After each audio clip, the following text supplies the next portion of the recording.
Okay, so we've done our topic sentence, and that is this one down here. I pointed at it.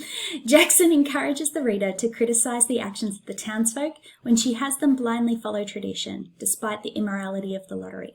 Okay, so that's our topic sentence.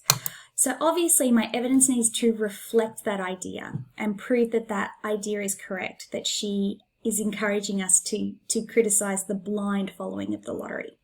So evidence can function in different formats, and particularly when we're talking about a short story like this, you've got two choices. You can either have a quote or you can have a direct discussion of a scene.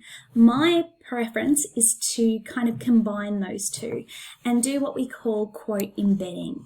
Now, quote embedding is actually really easy, and it's much easier than, say, just plonking a big fat quote. What it requires you to do is instead use lots of kind of little phrases instead, important little phrases, and then embed them into your language. And I'm going to show you how. So here's the evidence that I'm going to use for that topic sentence. So my evidence is, Jackson presents Old Man Warner as the epitome of a person who is blindly and I'm going to start that sentence again.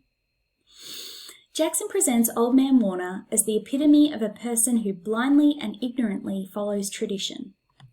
This is most clearly shown when, in response to the suggestion that other towns have stopped doing the lottery, he raves that they are crazy fools.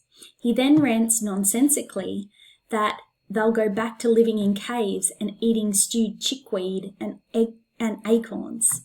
All right, so what I've done there is I've presented a piece of evidence that shows someone blindly following the tradition of the lottery with Old Man Warner, and I've kind of discussed the scene where he shows his blind loyalty to the lottery, and see how I've kind of got crazy fools instead of the whole sentence. I've just embedded it into my own language where I've said he raves that they are crazy fools. Okay, that's called embedding, and it's when we're talking about heading into senior English and that kind of thing. This kind of quoting is much preferred because it shows that you are interpreting the language and you're making the language work with what you want it to say. Okay, so this is the kind of quoting that I would like to see you starting to do, where you're just embedding important little phrases into your own discussion of a scene. And then we've got, he then rants nonsensically that they'll go back to living in caves and eating stewed chickweed and acorns. Now I'm doing a couple of tricksy things here to make the quote embedding work. Okay, so I've got the phrase they'll, and then I've got 3 dots. Now that's called an ellipsis, and we use an ellipsis when we want to take something out of a quote that's just like not important. That it's just kind of like making the quote longer than it needs to be. Then when I take something out, I just put those 3 dots to say, hey, I've taken something out. Okay, the other thing that I've done here is this square bracket, which you may or may not have seen before. Now we use square brackets when we want to change something in a quote. We want to take something out of a quote and change it so that it flows nicer. Okay, for our embedded language. Okay, so here there was some other stuff that I really didn't need in the quote because he is ranting at that stage, isn't he? And I didn't need all of the rant. I just needed bits of it to kind of show that his thought process was crazy, right? So what I did was I put those 3 little dots, and then I put the closed brackets, and I wrote the word and so that the sentence would flow nicely. But that and is an addition from me.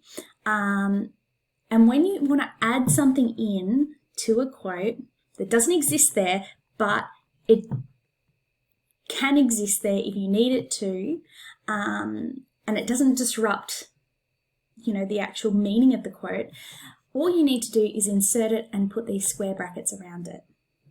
Okay? Now you can't use these square brackets if you need to change something.